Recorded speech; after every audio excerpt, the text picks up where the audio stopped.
New year, new system.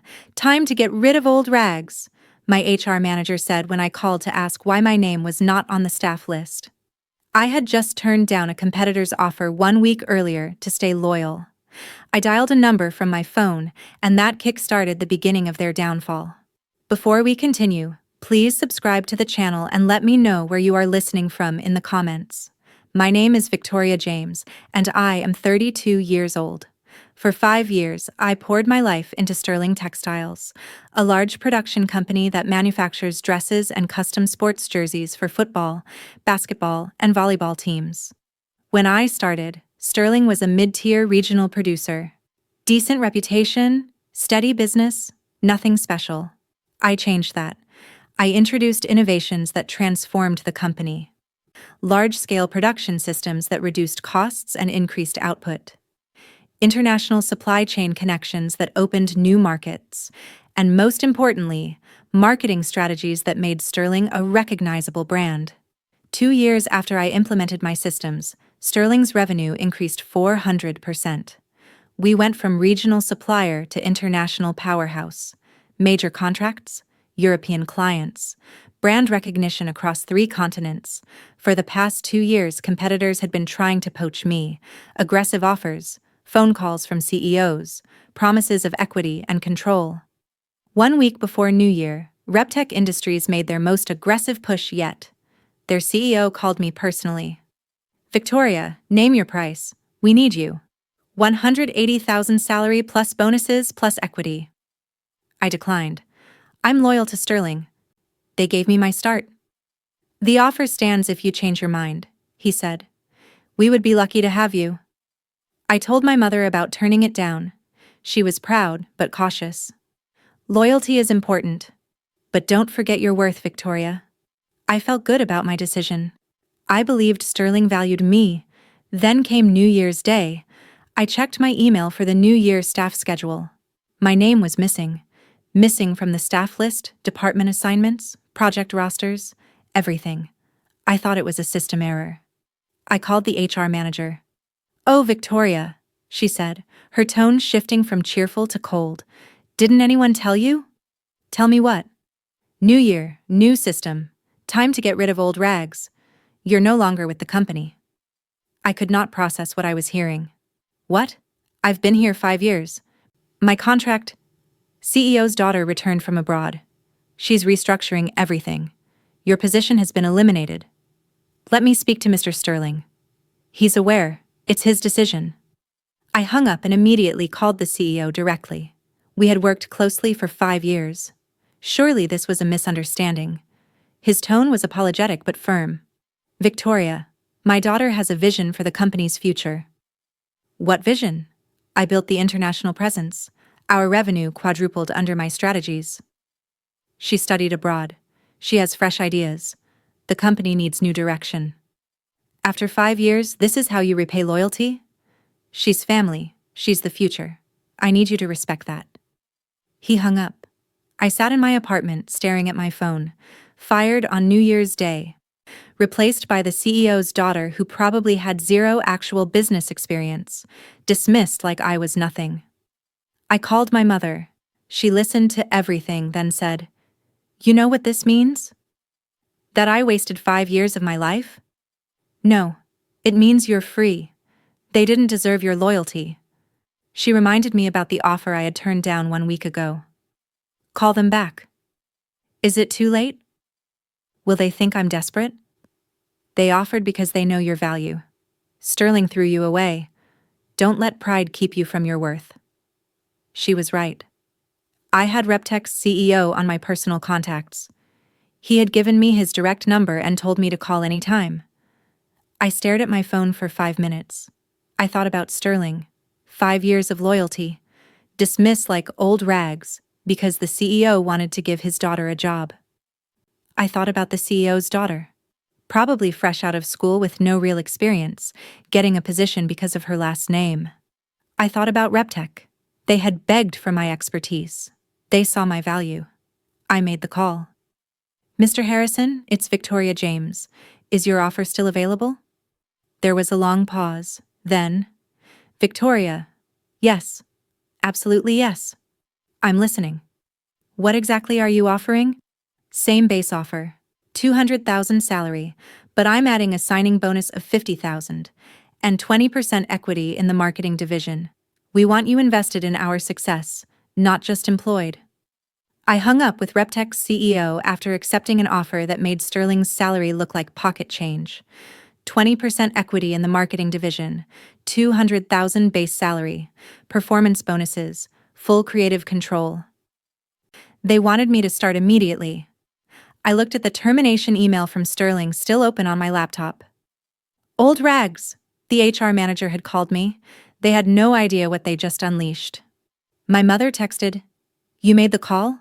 I replied, "I did, and they're about to regret everything." I had 5 years of insider knowledge about Sterling's operations. I knew their weaknesses, their client strategies, their blind spots.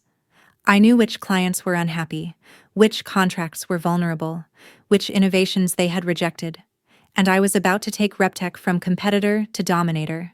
Sterling Textiles had just made the worst business decision of their existence. I started at Reptech Industries on January 5th, 4 days after Sterling fired me. CEO Harrison walked me through the office on my first day. "Victoria, you have complete authority over the marketing division. Show us what Sterling was too blind to keep." I implemented my strategies immediately. Aggressive social media campaigns, influencer partnerships, direct-to-consumer platforms that Sterling had always rejected as too complicated. I introduced design innovations that Sterling's leadership had dismissed as too risky. Bold colors, modern cuts, sustainable materials. The market loved it. Reptech's team was enthusiastic, eager to learn. For the first time in years, I felt valued. By week 3, our social media engagement was up 300%. My international supply contacts, the ones I had built while at Sterling, started reaching out. They were curious about Reptech's sudden momentum. I knew which clients were unhappy with Sterling. I targeted them specifically. First major win, a college sports league signed with Reptech.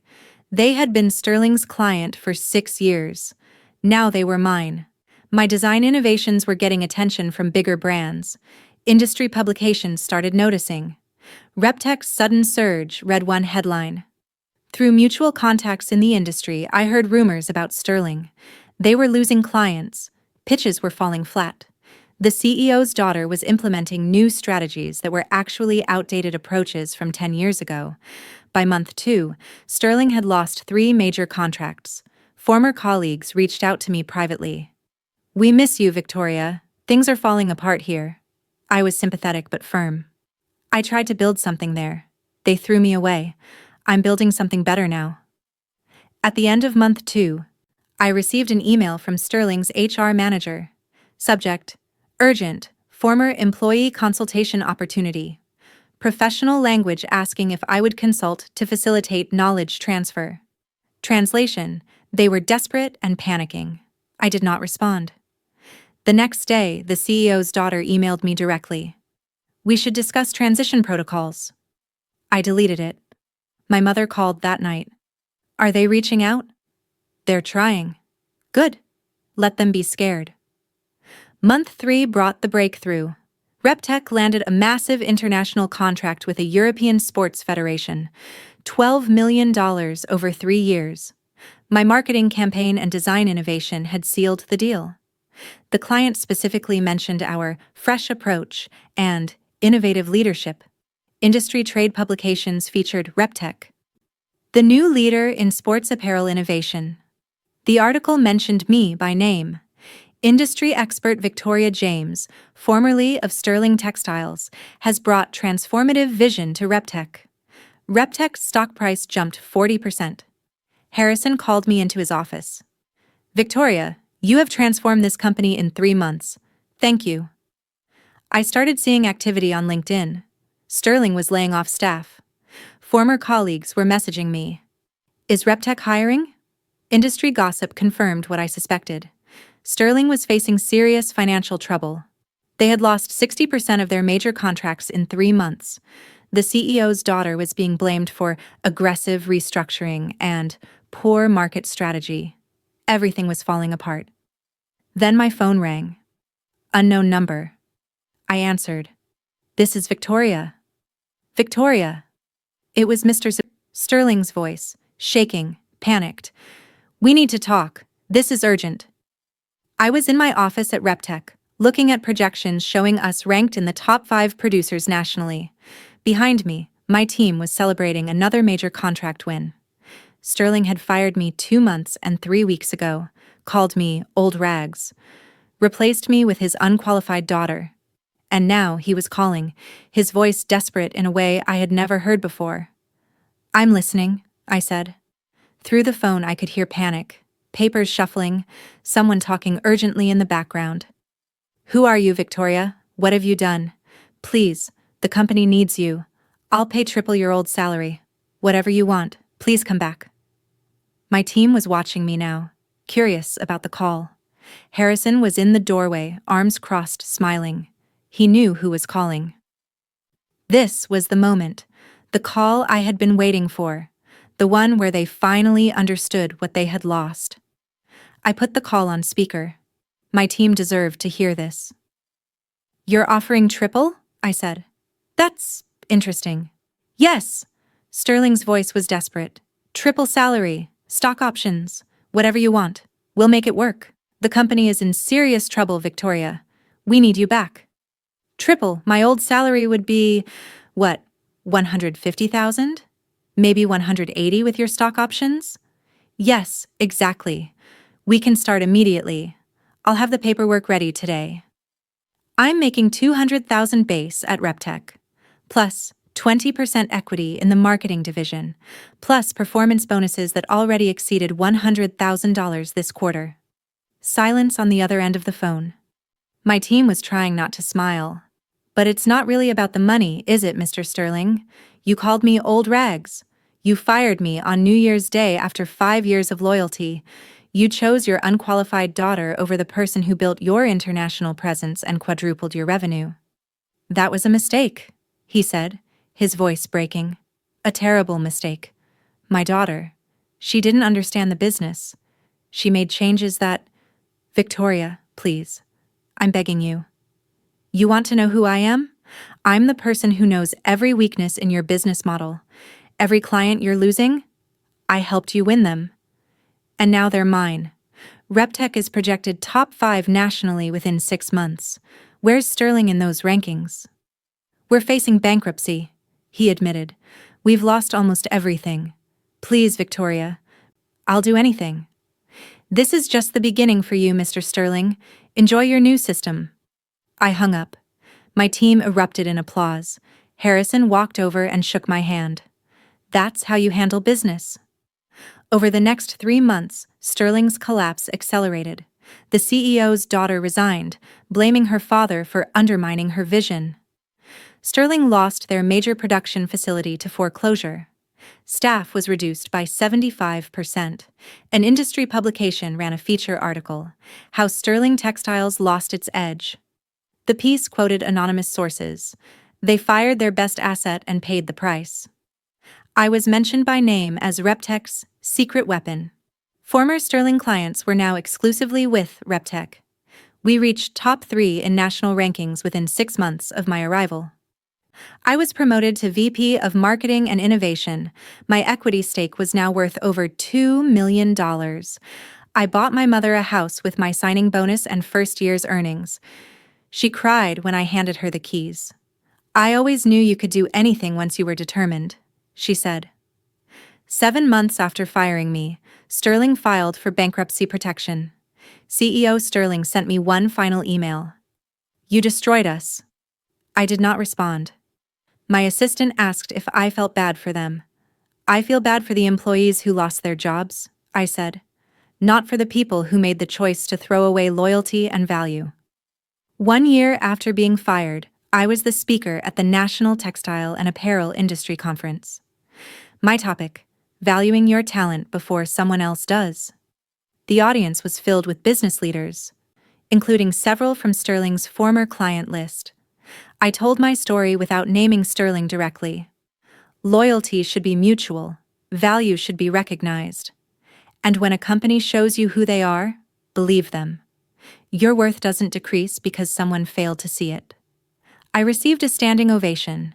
Harrison was in the audience, beaming with pride. My mother sat in the front row, crying happy tears. After the speech, young professionals approached me. "You inspired me to know my worth," one young woman said. "I was accepting less because I was afraid to demand more." "That's all I wanted," I told her. "Know your value. Don't let anyone call you old rags." Back at RepTech headquarters, there's a wall display of company achievements. My innovations are highlighted prominently. My photo is there with a caption, "VP of Marketing and Innovation, the architect of our success." I texted my mother that evening.